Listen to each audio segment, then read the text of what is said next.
Dane's had a phenomenal Astro journey over the last year and a bit. I think you've all seen these images and how they've progressed. And tonight he's going to tell us about his journey through the minefield that is astrophotography. And you know, I'm sure you'd be very impressed with what he's done, with what equipment he's got, and I'm sure you'll say that some of his images of Jupiter and Saturn have been some of the best we've ever seen, really, on our group. So over to you then, Dane. Have you got screen sharing? It says it on, yeah. There we go. Should be the whole screen. Yeah. All right, can you see my screen? Yeah, got it. This is the first telescope I got in November 2019. It was an £80 Aldi Middle special. I'd wanted a telescope for as long as I can remember and always presumed they'd be way out of my price range. But yeah, saw this at Aldi, got it, and it come with a phone adapter. So yeah, so I could attach my phone to it and start snapping pictures. So there's my first ever moon shot I took with it. So it's a reflector, the telescope, a 76 by 700 reflector, or a Newtonian. So I quickly got the hang of it with my phone, getting the detail, getting all these craters in and that. There's my first ever Venus image, which that amazed me. Just seeing another planet with my own eye was incredible. Then started to learn how to use Photoshop a bit more to try and bring out more of the craters. So again, these are all just with my phone through a cheap telescope. So I think everyone can see what that is, the core of the Orion Nebula. And at 10 points through, you can say what that is. No one? Pleiades. Couldn't fit it all in that scope, and I still can't fit it in my new one either, which I'm a bit gutted about because I absolutely love the Pleiades. Here's again the Orion Nebula with a bit more Photoshop done on it. Venus. Now this was the first time I'd managed to capture the actual crescent shape of Venus, as opposed to just an overexposed image. So we've got Jupiter, my first ever image of Jupiter. This was at about 4 o'clock in the morning. I remember running upstairs to my wife going, "Look at this, you're not going to believe it." We got no idea what moons there were. I didn't even know there was software to tell me what moons were at this point. I think at this point here, I weren't even in the Leigh Astro Society either. I joined the amateur astronomy group, and I was posting them in. My first Saturn image,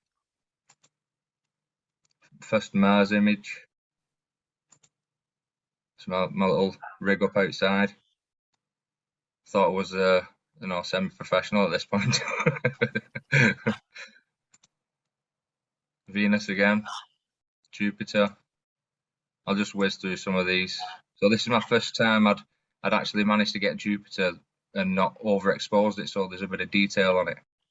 And again, I was absolutely in awe that I'd managed to capture that. My first composite image showing the moons as well. And my little girl got my little girl up early. She absolutely loves looking at the stars as well. And there's my collection of my best images with the National Geographic £80 telescope. And then we moved on to new telescope day, Celestron Nexstar 6 SE. A little bit more expensive than the the Aldi one, but yeah, I mean, just the clarity straight away, how clean the images were, even though it's still an overexposed image. So first Jupiter with a bit of detail, Saturn with actual separation in the ring.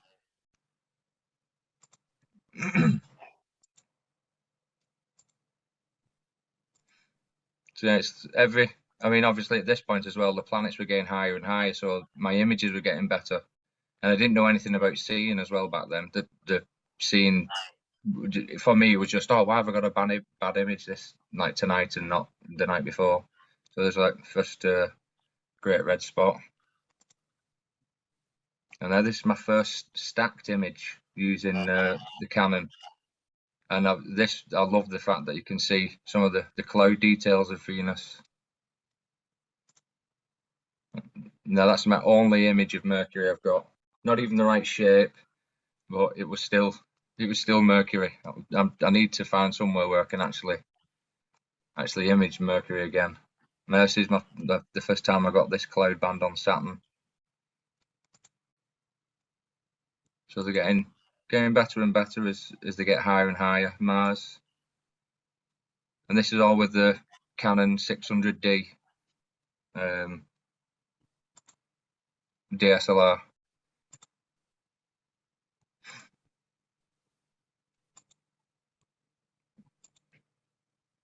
Yeah, this one again.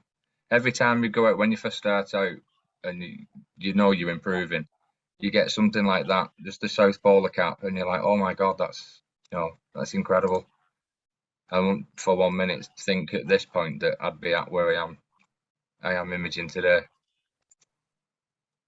So there's a bit of a move through the times with the reflector and these are all stacked images at the end. They're just single shots, and then again these are just with my reflector.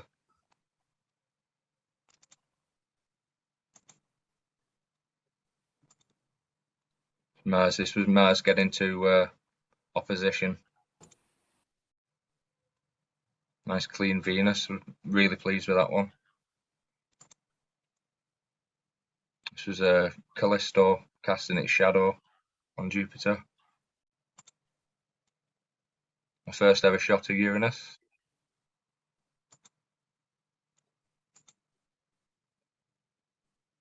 Mars. Can't believe.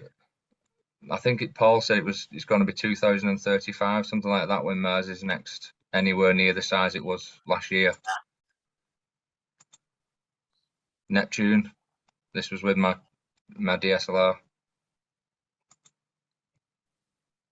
I like the Mars. This was all Jupiter and Saturn had pretty much gone out of the sky now. They were very as the sun was going down, they were pretty much gone. So it was all about Mars. Getting bigger and bigger. And that was the last one with my camera, with my Canon. And then we move on to the ZWO, or is that how you say it? Do you say ZWO? Do you say ZWO or ZWO? I usually think ZWO to myself. ZWO? Yeah. So yeah, this is the I'm gonna stick with. I don't like saying ZWO. It doesn't sound like it. I'll say ZWO and the a lot of people have said to me zoo. Zoo. Yeah. Right. Yeah, in my head I've got zoo for some reason, but that's just no particular reason other than reading it. You say it in German. In German, it would be Zwo. Zwo. Right. So yeah. So this is the first time I'm using the Teleview 2.5 times PowerMate, and that made a big difference. And the difference in the detail, what an actual planetary camera picks up over a DSLR is insane. And then the IR cut filter, which obviously makes that color a bit more used to what you'd expect to see. And that was 2 weeks after opposition. So that was the biggest image I've actually got of Mars. This was my first image of Jupiter last year with the ZWO or ZWO and Saturn. And then we've got Mars slowly getting smaller. Oh, I like this shot. The Great Conjunction. Tiny Mars there now. And then obviously with the planets gone, I had to then finally go, right, I need to start getting into deep sky stuff. So I made a wedge for my telescope. Cost me less than 20 quid to make, as opposed to the 300 Celestron one for one. And it seems to do, you know, the same job. We've got the Orion Nebula, Bodes, Sombrero. Now, I really need to learn how to process properly. Like, as you can see here, there's not 1 ounce of colour in this. And I know I probably would have picked it up, and it's just a case of me learning how to process better. Whirlpool Galaxy. I love this galaxy, the Sunflower Galaxy. Now, this is probably my best processed image that I've done. No idea how I managed it, but I managed to keep colour in the stars, colour in the galaxy. A better image. This is when I went down south in Bortle 3. And then this arrived, the ADC, the Atmospheric Dispersion Corrector, which Paul had his the year before for Mars, and his images of Mars were miles above mine. And I put it down to this. And I will, I've got it here in my case. I can show, if nobody's familiar with them, I can show how it actually works. So this was my first image this planetary season of Saturn. And again, these were very low in the sky when I first took these, so no detail whatsoever. And then slowly, Venus, slowly they got higher. And I was waiting for the Cassini divide to show itself. I'd never captured it. Still, I wouldn't say that was really caught there.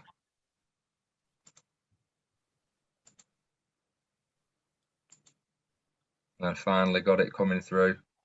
And this is just waiting for the planets to get higher in the sky before we start imaging. So that one there's quite clear now.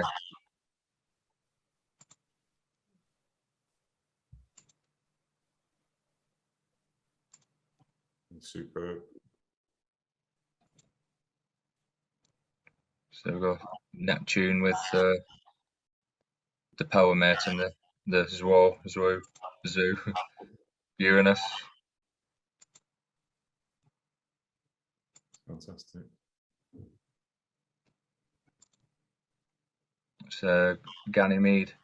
A little bit of detail on Ganymede though. I'll just zoom in. I'm going to say that's a little bit of detail on it. Nothing like you know, the men in Florida are getting, Dave Curlish. But yeah, so that's it for the images. So is there any questions before I move on to me processing or anything like that? Just one for me, if you don't mind. Yeah. You know the ADC? Yeah. I've just bought one, and I'm still not sure whether to put the Barlow to the telescope and then the ADC, or the ADC, then the Barlow.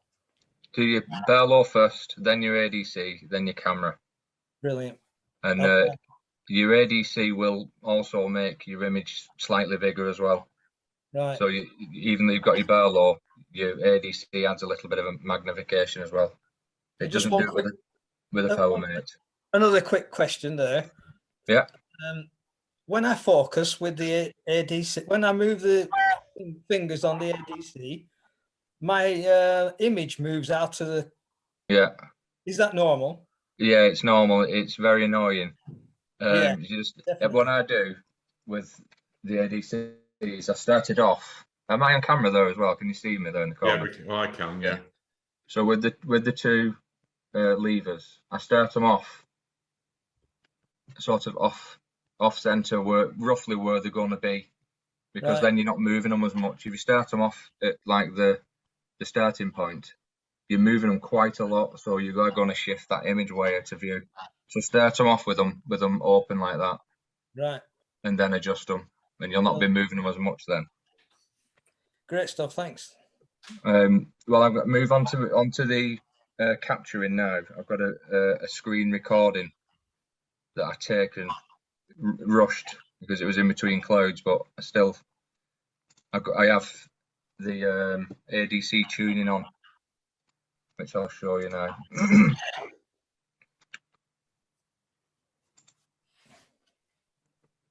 So I'll start off when I'm imaging. I'll start off with fire capture. Can I move this out of the way? There we go. Just put that down there. Right, so I'll just pause it. So what I'm doing now is I've got ADC tuning on here. So you click that, it brings up this box here. And all you're trying to do is get the red and the blue as close to center as possible. Now I've found that if you reduce the region of interest, it gives you a bit more of an accurate reading as well on here, and make sure you're on Jupiter. Because if you're on Saturn and you're on Jupiter, this will be wobbling a bit all over the place. So you'll see Jupiter just shift as I move it.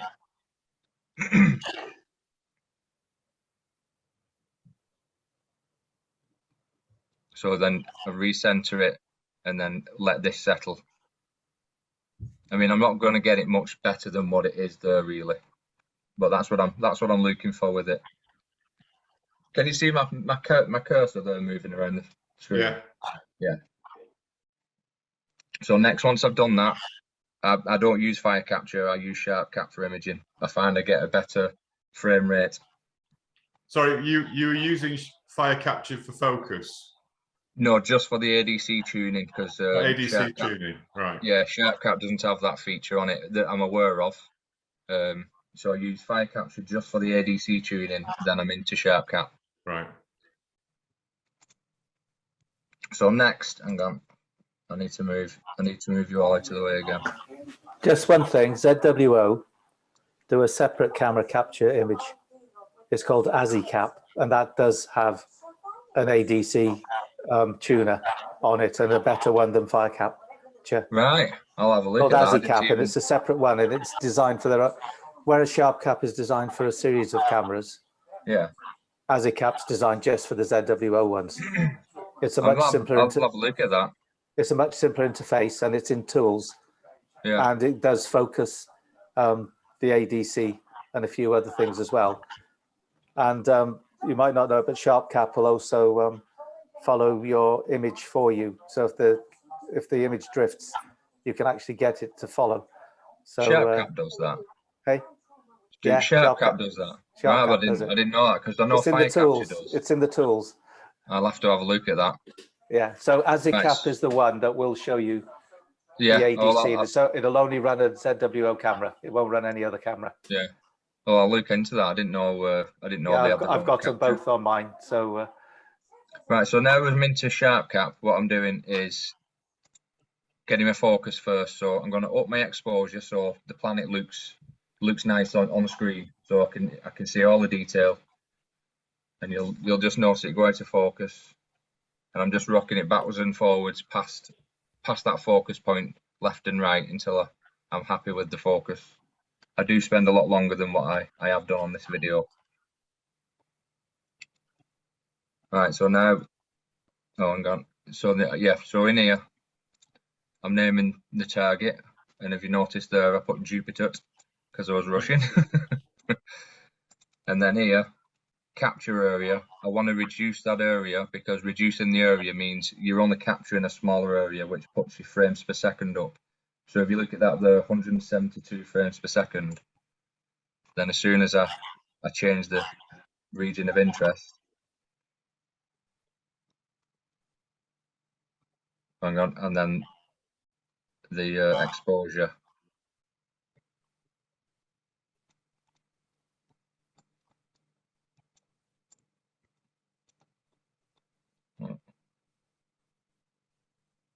so now I'm up to 408 frames per second. There you go, put you there. So that's my my gains at 349, my exposures at 245. And I know, Martin, you was quite shocked at how dim I record at, but you've got to imagine that I'm stacking thousands of frames on top of each other. It's naturally going to brighten that up.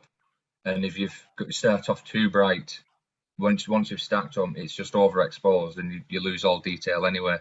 So you want to get it dim, looking like that, using your exposure to make it go dim, because the lower your exposure, the higher your frame rate.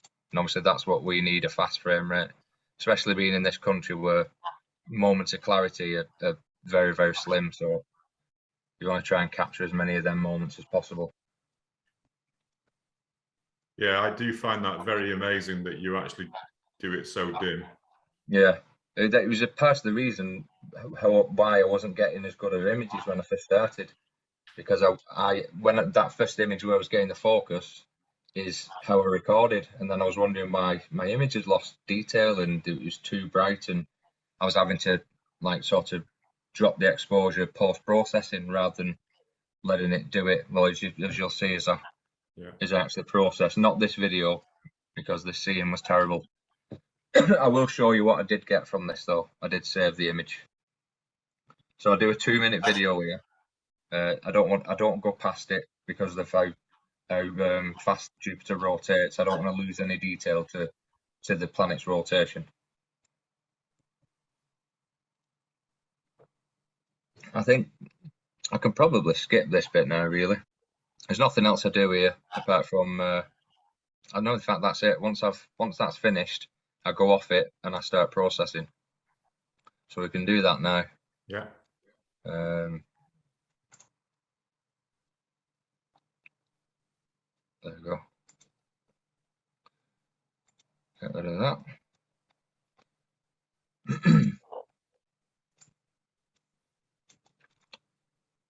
Yeah, I'll just show you. So this was that video that I was just taking then. That's the stacked image. And I didn't realise when I took the video, because it, like I say, it was just a rush thing, that there was actually a moon on this surface. Oh. How big was that file that you just made? Hang on. So that was the final image from that video. So a normal file is I said it, didn't it? So just over 5 gig. Wow. So this is a raw file, a video from SharpCap, what it looks like. So this is the one that I'm going to show you how I process. So that's the file there. So we open. Some people say you don't need to use pip. I use it. I find I've got the best results using it. So I open pip up, select planetary, and then I drag that in there, and then it always prompts you with this, so it tells you that a Bayer pattern's been recognized. Sometimes that is wrong. If it is, so you can see there, that's a nice color image. But if it is wrong, just go to input, and then just down here, you can change it. Obviously, that's what we want. And then all I'm doing in pip is I'm just aligning, making sure all them frames are aligned on top of each other. So then I click do processing, which probably takes about 5 minutes. And then you're left with this file. So that's just a color file. And these are just all your individual frames now, but made up into one video. And then that goes into auto stack it.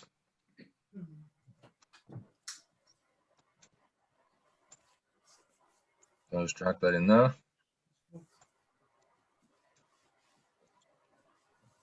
Planet again. So up here, because it's been through pip, it's showing up as RGB. Because obviously pip's used their algorithm and sorted the color for me. If you brought it straight into this, that would be RGB there. And then you just hit analyze.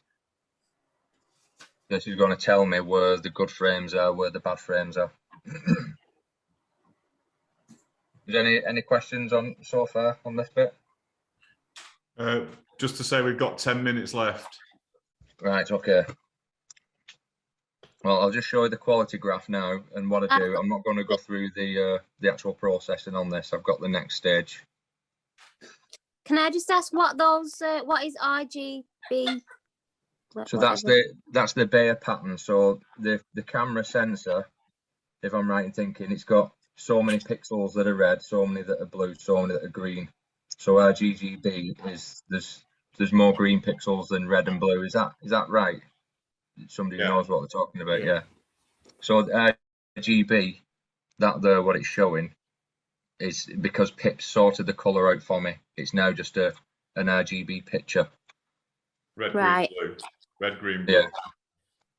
Right, okay. Thanks. I'm nearly done there now. So it's going to bring me a quality graph up here.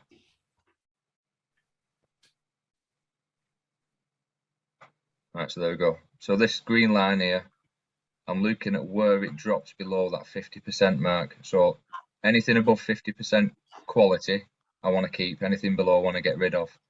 So that there is about where I want to be saving.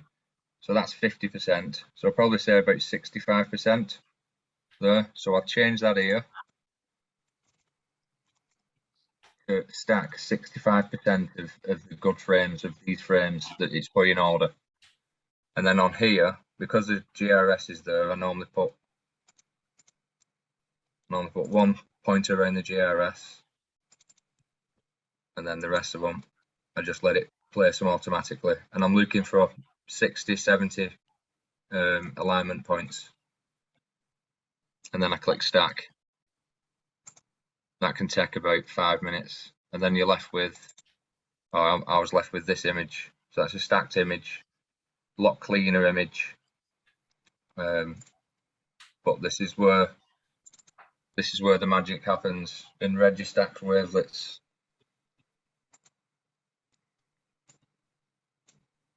So we drag that in. I don't want to stretch intensity. I used to have to stretch the intensity because I weren't stacking enough frames. So layer 1, I slide across. Layer 6, I slide across, and then straight away it's showing that detail that we want. In fact, I won't do the RGB align. It's not actually needed when you're using ADC. RGB balance, auto balance, makes it look a little bit blue, so I'll just knock it back just a touch, and then this is where you can start sharpening.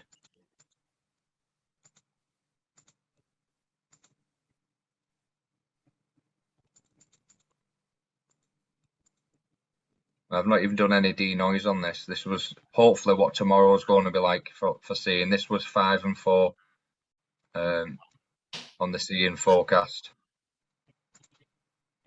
So yeah, I'm not even going to denoise it. It doesn't need it. So then from there, you just click do all if you're happy with it and save it. And then my final image, what I do then is I email it to myself on my phone and I just tweak it in Lightroom. And then that's my final image done. So that is pretty much it. There was a few photos that got missed off for some reason. I did have before. Well, let's see if we can find them. Should be at the end of this. Here we go. So yeah, it was me. My first ever Saturn image that I was absolutely over the moon with, and 12 months later, this is what I've got, and it's fantastic. Obviously money's been spent to get to this point, but the actual learning of it's pretty straightforward. It does seem quite daunting when you go, oh, use Pip, then auto stack it, Registacks, Lightroom, and anybody reading it's like, oh, I won't know what to do, but you're literally 5 minutes in each program.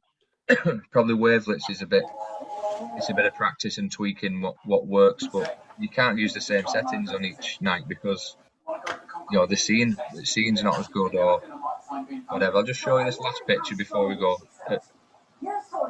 And this is quite an important shot. So exactly the same face, just on 2 different nights. The scene there 5 and 4. The scene there 3 and 1. You're not going to get any detail when the scene's terrible. It don't matter how big your telescope is, what equipment you've got. If the scene's crap, that's what you're going to end up with, a bad image. So that's it. Yeah. Dane, I've a couple of questions. The seeing, did I see on WhatsApp that you guys were saying there's some app that tells you when the scene's good and when it's bad? Yeah, so it was Paul that actually shown me this website, Metro Blue. It's an actual website, so metroblue.com. Yeah. And then it comes up there, astronomy scene, and then you just type in your location and it tells you. Yeah. Okay. The second problem I've got, that in my house, Polaris is at the back of my house, but at the front of my house, I have magnificent views of Saturn and Jupiter all the time. You know, so I guess I can't polar align, but if you just put it in your scope and did a video quickly, can you do that? Is it just, I mean, the video is it's like at seconds before it moves, or?